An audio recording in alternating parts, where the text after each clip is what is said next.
Chef Marcus Reynolds believed the dining room of La Belle Maison was his stage and every guest inside it was simply part of the audience, but on this particular evening he was about to learn that the quiet woman sitting alone near the window was not part of the show at all. She was about to rewrite it.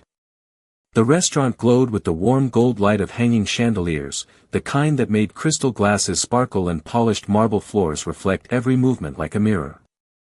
Outside, the Chicago evening carried a soft autumn chill, but inside La Belle Maison the air smelled of butter, garlic, and freshly baked bread, the unmistakable perfume of a high-end kitchen in full rhythm. Servers moved with careful precision between tables, balancing plates that looked more like artwork than dinner. Guests in tailored jackets and elegant dresses spoke in low voices, the quiet hum of conversation mixing with the distant clatter of pans from the open kitchen. And at the center of it all stood Chef Marcus Reynolds, the man whose reputation had turned this restaurant into one of the most talked-about reservations in the city. Marcus was tall, confident, and perfectly aware of the authority that came with his crisp white jacket embroidered with his name. He had spent 20 years building his image as a culinary genius, the kind of chef whose signature dishes were photographed more often than they were eaten.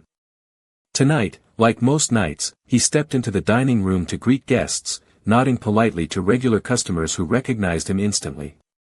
But then his attention drifted towards something unexpected. Near the far window sat a woman who seemed completely out of place among the designer suits and luxury handbags. Her name was Emily Carter, though no one in the restaurant knew that yet. She wore a simple gray sweater and a pair of worn blue jeans, the kind you might see at a neighborhood grocery store rather than inside a five-star restaurant where most dinners cost more than a week's rent. Her brown hair was tied back in a loose ponytail and she studied the menu quietly, her expression calm, almost thoughtful. A young server had just placed a plate in front of her when something strange happened. Emily leaned slightly forward, inhaled the aroma rising from the dish, and tilted her head as if analyzing it. She picked up the fork, tasted one small bite, then paused. Not with disappointment. Not with excitement. But with the quiet focus of someone who recognized something most people would miss. Across the room Chef Marcus noticed the reaction and raised an eyebrow. He had seen thousands of diners taste his food, but this look was different. Curious, and perhaps a little amused, he walked over to the table. The nearby guests quickly fell silent, sensing the presence of the famous chef. Marcus folded his arms and glanced at the plate in front of Emily. "Is everything all right with the dish?" he asked, his tone polite but edged with confidence. Emily looked up slowly. Her eyes were steady, thoughtful, the kind that suggested she was weighing every word before speaking. "It's good," she replied softly. "But the sauce is slightly off balance." The words hung in the air like an unexpected note in a perfectly rehearsed song. A few diners nearby exchanged looks. One of the servers nearly froze in place.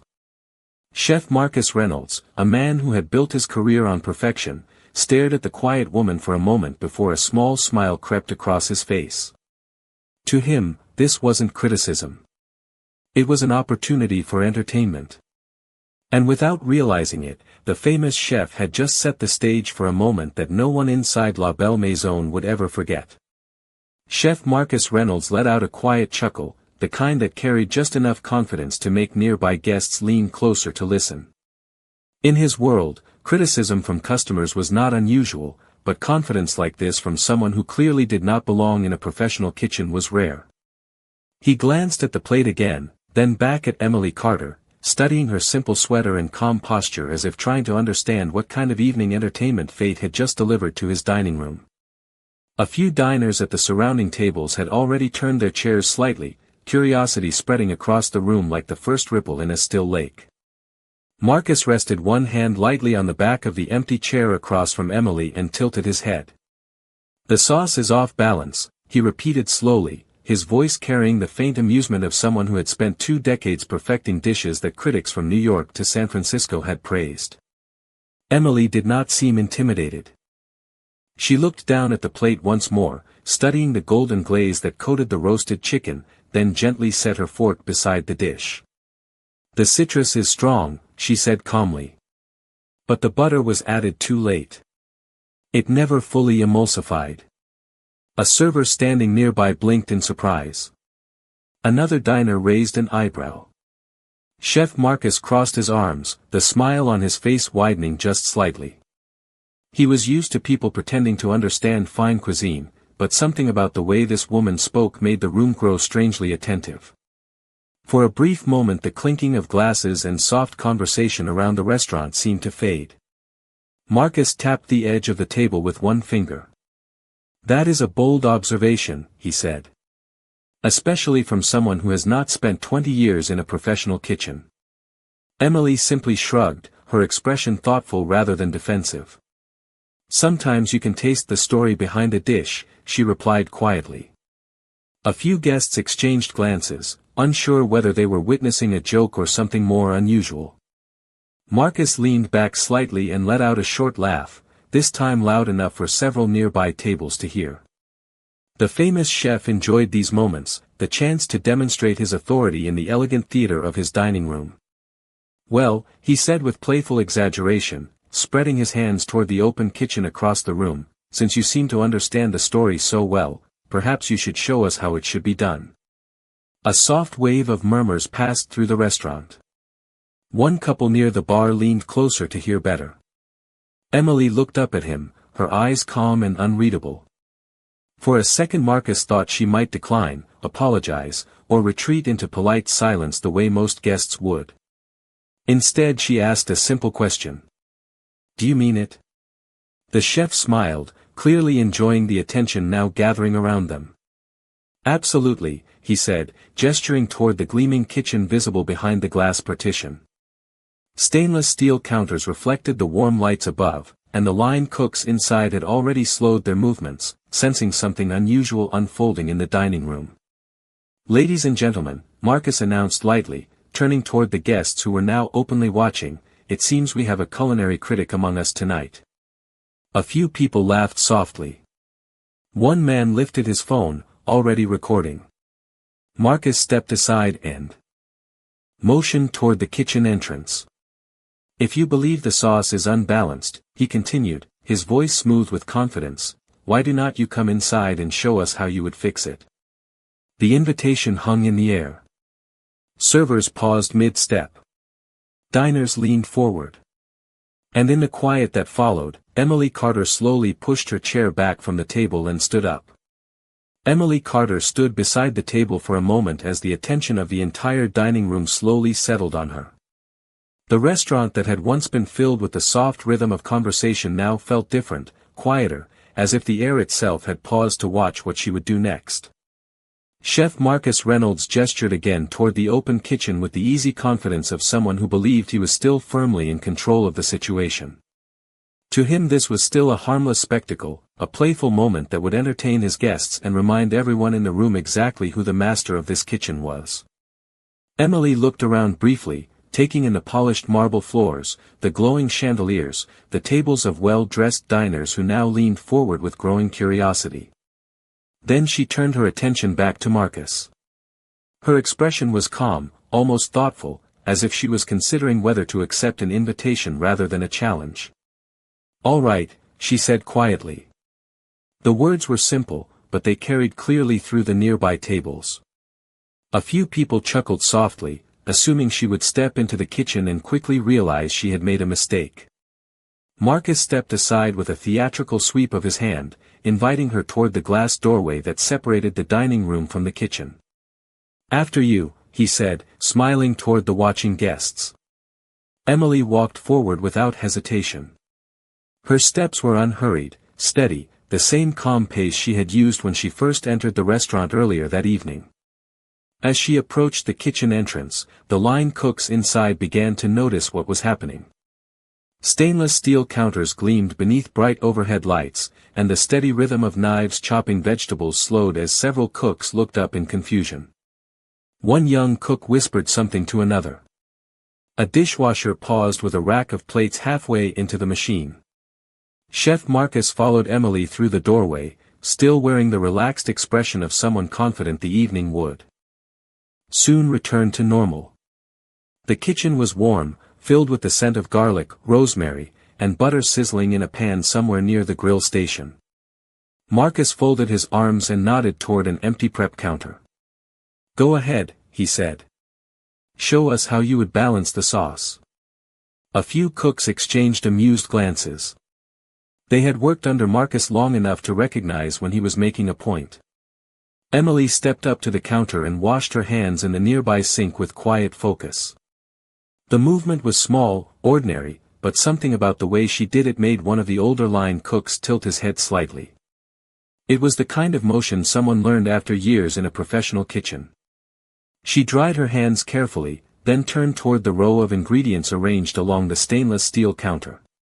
Bowls of fresh herbs, small dishes of sea salt, sliced lemons, and blocks of butter rested beside a pan of simmering sauce that one of the cooks had just prepared minutes earlier. Emily looked at the sauce for a moment without touching it. She leaned slightly closer and inhaled the aroma rising from the pan. One of the cooks raised an eyebrow. Chef Marcus watched with mild amusement, still certain the moment would end with a polite apology and perhaps a few laughs from the guests outside. Emily finally picked up a spoon and tasted the sauce again, the same careful motion she had made at the table. She set the spoon down and reached for a small knife. The kitchen grew quieter as she began examining the ingredients, her eyes moving quickly across the counter as if she already knew exactly what she was looking for. Outside the glass partition the diners had started to gather near the kitchen window, curious to see what would happen next. Marcus noticed the growing crowd but did not seem concerned. To him, the entire situation still felt like a small joke that would soon resolve itself. But as Emily calmly reached for a small saucepan and turned on the burner with practiced ease, something subtle shifted in the kitchen. One of the line cooks stopped chopping completely. Another cook leaned closer to watch her hands. And for the first time since the challenge had begun, Chef Marcus Reynolds felt the faintest flicker of uncertainty. The faint uncertainty that crossed. Chef Marcus Reynolds' mind did not show on his face, but several people in the kitchen noticed the subtle shift in his posture. Emily Carter stood at the prep counter with calm focus, the small saucepan warming gently on the burner as she moved through the ingredients with deliberate precision. She reached first for a knob of butter, cutting a thin slice with smooth, confident control, then added it slowly to the pan. The butter melted quietly, forming a golden pool that shimmered beneath the kitchen lights. One of the line cooks glanced at another, surprised by the careful timing. Emily did not rush. She picked up a small lemon, rolled it once beneath her palm, and sliced it cleanly before squeezing just a touch of juice into the butter. The scent of citrus lifted into the warm air. Then she paused, studying the simmering sauce that had been prepared earlier by the kitchen staff. With a spoon she added a small portion of it to the pan and began whisking gently. The movement was effortless, controlled, the kind of motion learned through repetition rather than guesswork. The whisk made a soft rhythmic sound against the metal pan as the sauce slowly thickened. Behind her the cooks had stopped pretending to work. One man leaned against the counter with his arms folded. Another quietly turned down the flame under a different pan just so he could listen. Through the glass partition the crowd of diners had grown larger, their reflections flickering against the stainless steel surfaces as they tried to see inside the kitchen. Emily tasted the sauce again, then reached for a pinch of sea salt and a few fresh thyme leaves. She crushed the herbs lightly between her fingers before dropping them into the mixture. The aroma shifted instantly, deeper and richer. Even the dishwasher at the far end of the kitchen leaned slightly forward, curious. Chef Marcus remained a few feet away with his arms crossed, still wearing the calm smile he had carried since the beginning of the challenge, but now his eyes followed every movement of her hands. The casual amusement that had filled the room earlier had begun to fade, replaced by something quieter and more attentive. Emily lowered the heat beneath the saucepan and continued whisking until the sauce reached a smooth, glossy texture. She lifted the spoon, allowing a thin ribbon of sauce to fall back into the pan, studying the consistency with the calm patience of someone who understood exactly what she expected to see. One of the younger cooks whispered softly, "That is, actually the correct texture." The older line cook beside him nodded almost without thinking. Emily finally turned toward the plated chicken that had started this entire moment. She warmed the plate slightly, then lifted the chicken and carefully spooned the new sauce across the top. The golden glaze spread evenly, catching the light as it settled over the roasted skin. She added one final touch of herbs and stepped back. The kitchen had become so quiet that the faint hum of the overhead ventilation system could be heard above everything else. Emily placed the plate gently on the counter and looked toward Chef Marcus. Her voice remained calm. "Would you like to taste it?" she asked. For the first time since the evening began, Marcus did not answer immediately. The famous chef stepped closer to the counter and looked down at the dish. The aroma rising from the plate was unmistakable, richer than before, balanced in a way that made several cooks exchange quick glances. Marcus picked up the spoon slowly. Outside the glass wall dozens of diners waited, their eyes fixed on the kitchen as if watching the final moment of a performance. Marcus lifted the spoon, tasted the sauce, and in that single quiet second the confident smile on his face stopped moving. Chef Marcus Reynolds held the spoon in midair for a brief moment after tasting the sauce, and the kitchen seemed to pause along with him. The rich aroma still lingered in the warm air, carrying notes of butter, citrus, and thyme that blended together with remarkable balance. For several seconds Marcus said nothing. The line cooks watched his face carefully, searching for the familiar signs of approval or criticism they had learned to read over years of working under him. But what they saw instead was hesitation. Marcus lowered the spoon slowly and looked back at the plate, studying the glossy sauce coating the roasted chicken. The texture was smooth and velvety, the exact consistency that every culinary student was taught to aim for but rarely achieved on the first try. A quiet murmur moved through the kitchen staff. One of the younger cooks leaned closer toward another and whispered, "That actually smells incredible." Across the glass partition the crowd of diners had grown even larger. Several people stood near the kitchen window with their hands resting lightly against the glass, watching every movement inside as if witnessing the climax of a live performance. A man in a navy jacket held his phone steady, recording the moment. Emily Carter remained standing beside the counter with calm composure, her hands resting lightly on the edge of the stainless steel surface. She did not rush the silence or fill it with explanations. She simply waited. Chef Marcus tasted the sauce again, this time more slowly. The second spoonful confirmed what his senses had already told him. The balance was unmistakable. The citrus brightness no longer overpowered the richness of the butter. Instead the flavors blended together with a depth that made the dish feel complete in a way it had not before. Marcus set the spoon down carefully. For a brief moment he glanced toward the line cooks around him, and the room grew so quiet that the soft hum of the overhead ventilation fan seemed suddenly louder than usual. One of the senior cooks cleared his throat quietly. "Chef," he said. Marcus did not answer immediately. Instead he reached for a fork and cut a small piece of the chicken, dipping it lightly into the sauce before tasting it. The reaction this time was impossible to hide. His eyes widened just slightly, the smallest shift in expression, but enough that the cooks nearby noticed instantly. The older line cook let out a quiet breath through his nose. Outside the kitchen window a few diners began whispering to one another, sensing the change in atmosphere. Marcus placed the fork down beside the plate and looked at Emily Carter for several seconds. The confident smile that had once filled his face earlier in the evening was gone, replaced by something far more thoughtful. "Where did you learn to cook like this?" he asked finally. His voice carried none of the teasing tone that had started the challenge. Emily met his gaze calmly. "A long time ago," she said softly. Marcus studied her more carefully now. The simple gray sweater. The worn jeans. The quiet posture that had made her seem so ordinary when she first walked through the doors of the restaurant.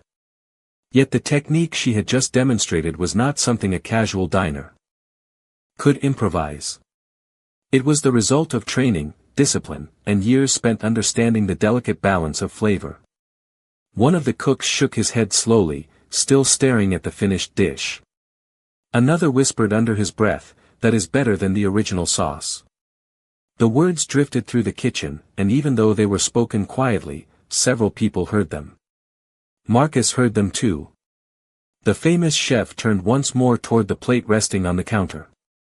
Outside the glass wall the dining room had fallen completely silent, dozens of guests watching the scene unfold with growing fascination.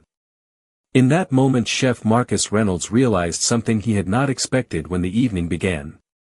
The quiet woman standing in his kitchen had not just fixed the sauce. She had just revealed a level of skill that none of them had seen coming. The silence inside the kitchen stretched for several seconds after Chef Marcus Reynolds asked his question, and the weight of the moment could be felt by everyone standing nearby. Emily Carter did not rush to answer.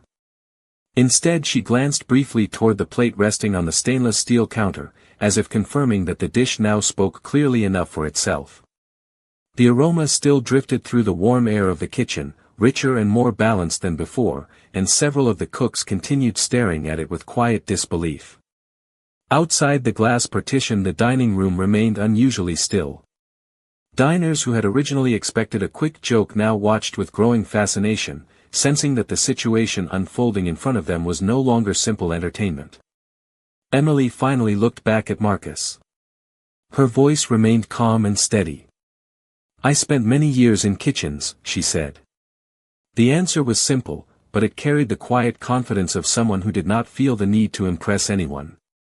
Marcus studied her more carefully now, the thoughtful expression on his face replacing the playful arrogance that had started the evening. He looked at the way she stood beside the counter, the relaxed control in her posture, the way her hands rested comfortably near the utensils as though they belonged there. It was the kind of familiarity that could not be faked. One of the line cooks finally spoke up. "Chef," the man said quietly, "that technique she used, that is classic French emulsification." Marcus nodded slowly, still watching. "Emily." "Yes," he replied. The single word sounded thoughtful rather than defensive. A younger cook leaned closer to the plate and inhaled the aroma again. "It smells like something from a Michelin kitchen," he said. The comment spread softly through the room. Several cooks exchanged surprised looks. Marcus turned his attention back to Emily. "Which kitchens?" he asked. Emily hesitated for a brief moment, not out of uncertainty but as if deciding how much of the past was worth explaining. "Years ago I trained in Paris," she said quietly. The name of the city alone caused a subtle reaction in the room. Even the dishwasher at the far end of the kitchen raised his eyebrows. Paris was not simply another city in the culinary world. It was the place where many of the most demanding chefs in the world trained their apprentices, where discipline and technique were treated almost like a form of art. Marcus felt the meaning behind her words immediately. The calm woman standing in front of him had not guessed her way through the sauce. She had executed a technique that countless professional chefs spent years mastering. He glanced once more at the plate, then back at Emily. The earlier assumption that she was just a curious diner now felt strangely distant. Outside the kitchen window the guests had grown even more attentive. A woman near the front whispered something to her companion while pointing toward the plate. Marcus realized that the entire restaurant was now waiting for his response. He straightened slightly and turned back toward the counter. For a moment he simply looked at the finished dish again, taking in the balanced color of the sauce and the careful placement of herbs that Emily had added without hesitation. One of the cooks finally asked the question that everyone else seemed to be thinking. "So, what do you think, chef?" The kitchen grew completely quiet again. Marcus picked up the spoon one more time and tasted the sauce carefully, letting the flavors settle before swallowing. When he set the spoon down again his voice was lower, more thoughtful than anyone had heard it that evening. "It is better," he said. The words settled over the kitchen with a quiet weight that no one expected. "It is better." For a moment nobody spoke. The line cooks glanced at one another as if making sure they had heard correctly. Chef Marcus Reynolds was not known for easy praise, especially not inside his own kitchen. Outside the glass partition the diners could not hear the exact words, but they could see the change in Marcus's expression, and the reaction spread through the room like a silent signal that something important had just happened. Marcus looked down again at the plate resting on the counter. The sauce reflected the bright kitchen lights with a smooth, golden sheen, the herbs floating delicately on top. The dish that had once been his creation now carried the unmistakable mark of someone else's hand. He exhaled slowly through his nose, then looked back at Emily Carter with a level of attention that was very different from the amused curiosity he had shown earlier. "You said you trained in Paris," he said thoughtfully. Emily nodded once. "Yes." The kitchen remained completely quiet. One of the younger cooks leaned closer against the prep table, clearly fascinated now rather than amused. Marcus rested his hands lightly on the counter and continued studying her. "Which restaurant?" he asked.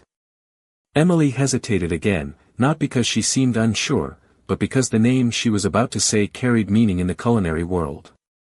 "Le Jardin," she answered calmly. The reaction was immediate. One of the cooks inhaled sharply. Another cook straightened so quickly that the stool beside him scraped softly against the tile floor. Even the dishwasher paused again with a rack of plates halfway through the machine. Marcus's eyes narrowed slightly in surprise. Le Jardin was not simply another restaurant. It was one of the most respected kitchens in Paris, a place where only the most disciplined chefs were allowed to train, where long hours and perfect technique were considered the minimum requirement rather than the goal. Marcus had visited once during a culinary conference years ago. He knew exactly what kind of skill it demanded. "Le Jardin," he repeated quietly, almost to himself. The realization moved through the kitchen staff like a ripple. Several of the cooks exchanged quick looks that carried the same unspoken thought. The quiet woman standing beside the counter was not just someone who had once cooked professionally. She had been trained in one of the most demanding kitchens in the world. Marcus slowly straightened his posture. The confident theatrical energy he had displayed earlier in the dining room was gone now, replaced by the careful composure of a chef reassessing the situation in front of him. "How long were you there?" he asked. "For years," Emily replied. Marcus nodded slowly, absorbing the answer. For years in a place like that meant thousands of hours working under intense pressure, mastering every detail from knife technique to flavor balance. It meant discipline, patience, and the kind of quiet confidence that did not need to announce itself. One of the cooks spoke again, this time with a hint of disbelief. "Then why are you here eating alone in Chicago?"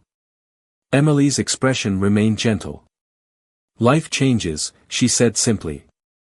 The answer carried a quiet finality that discouraged further questions.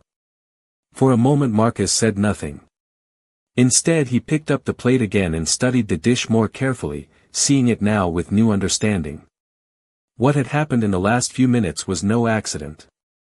The balance of flavors, the timing of the butter, the control of heat and texture all pointed to the same truth. Emily Carter had not stepped into the kitchen to prove a point. She had simply corrected a mistake. Marcus finally placed the plate back on the counter and looked at her again, his voice calm but sincere. "You did not just fix the sauce," he said slowly. "You elevated the entire dish." The kitchen remained silent once more, but this time the silence carried respect. The quiet respect that settled over the kitchen lingered for several long seconds after Chef Marcus Reynolds spoke. Emily Carter did not react with pride or satisfaction. Instead she simply glanced at the plate once more, as if confirming that the dish now matched what it was always meant to become. Around them the kitchen staff remained unusually still, each person aware that they had just witnessed something unexpected. Outside the glass partition the diners continued watching with curiosity, their faces pressed closer to the window as word spread through the dining room that something remarkable had happened inside the kitchen. Marcus noticed the attention and turned briefly toward the glass wall where dozens of guests stood observing the scene. Only an hour earlier the restaurant had followed its usual rhythm of quiet elegance and controlled service. Now the entire evening had shifted around one calm woman standing beside a prep counter. Marcus returned his attention to Emily, studying her more carefully than before. Most people who train at a place like Le Jardin do not disappear from the culinary world, he said thoughtfully. His tone was no longer skeptical. It carried genuine curiosity. Emily gave a small, almost reflective smile. Some people choose a different pace of life, she replied. The answer was simple, but the way she said it suggested that the years between Paris and this kitchen held more stories than she intended to explain. Marcus nodded slowly. In the culinary world, ambition often drove chefs forward without pause, but occasionally someone stepped away for reasons that had nothing to do with talent. One of the senior cooks cleared his throat softly. "Chef," the man said carefully, "the dining room is waiting." Marcus followed the direction of the cook's glance toward the glass wall again. The crowd of diners had grown larger. Some of them were now pointing toward the plate resting on the counter. Others whispered quietly while watching Emily and Marcus speak. Marcus understood immediately.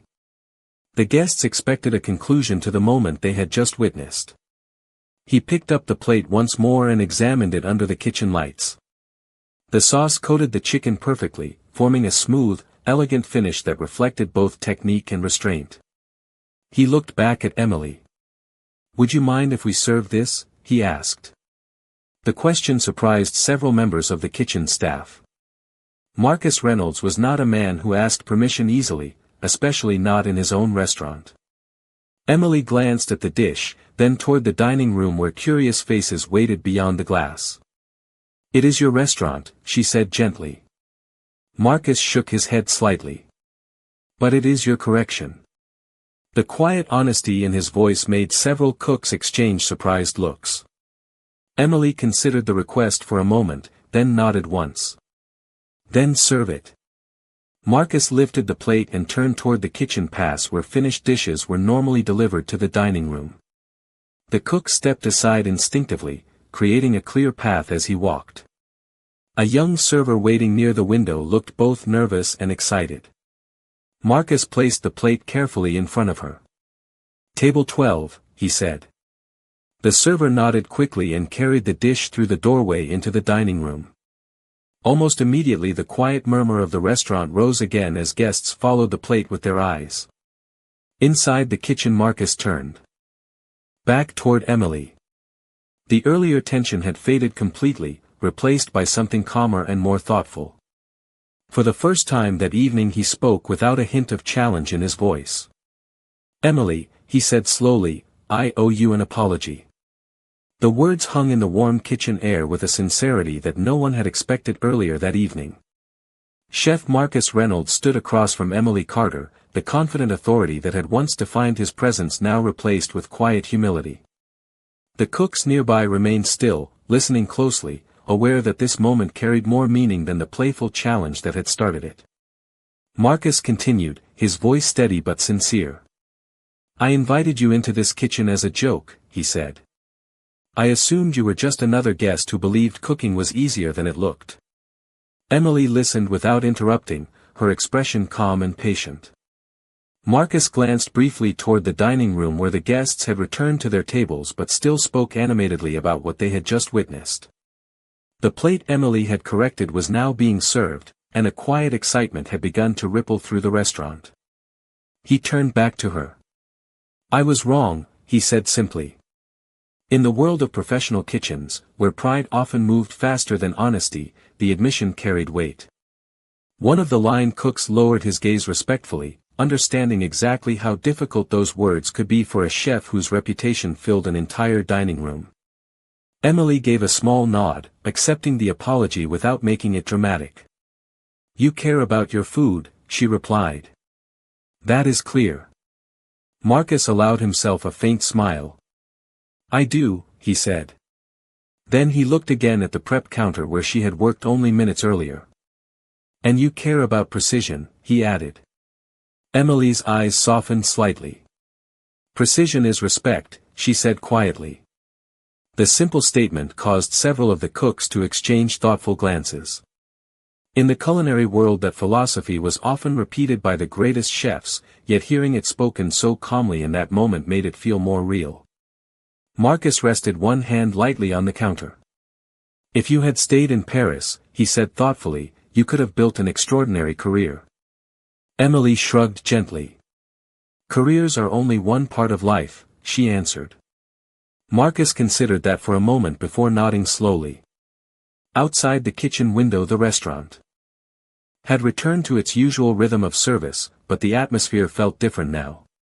Guests spoke more quietly, as if the evening had given them something unexpected to think about. One of the servers hurried back into the kitchen with bright eyes. "Chef," she said excitedly, "the guest at table 12 says it is the best dish they have ever tasted here." The kitchen staff exchanged smiles, and a few of them glanced instinctively toward Emily. Marcus nodded once, acknowledging the compliment, then looked back at her. "You corrected a mistake tonight," he said. "But you also reminded me of something." Emily raised an eyebrow slightly. Marcus folded his arms, though the gesture now carried reflection rather than authority. "Cooking is not about proving who is better," he said slowly. "It is about respecting the craft." Emily smiled gently at that. She reached for a clean towel on the counter and wiped her hands, the motion simple and unhurried. Then she stepped back from the workstation as though her part in the evening had quietly finished. Marcus watched her for a moment. "If you ever decide to return to professional kitchens," he said, "there will always be a place for you here." Emily considered the offer briefly, then shook her head with a warm but quiet smile. "I appreciate that," she said. "But tonight I only came for dinner."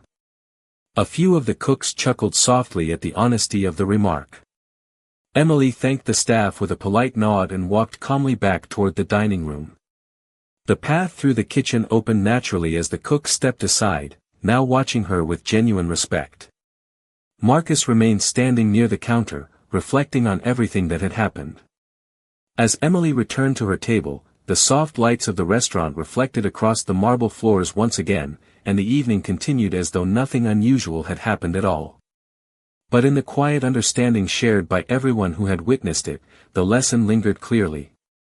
Sometimes the most extraordinary talent arrives without announcement, wearing the simplest clothes, asking for nothing more than a chance to be heard. And that night, inside the kitchen of La Belle Maison, everyone remembered what true humility looked like.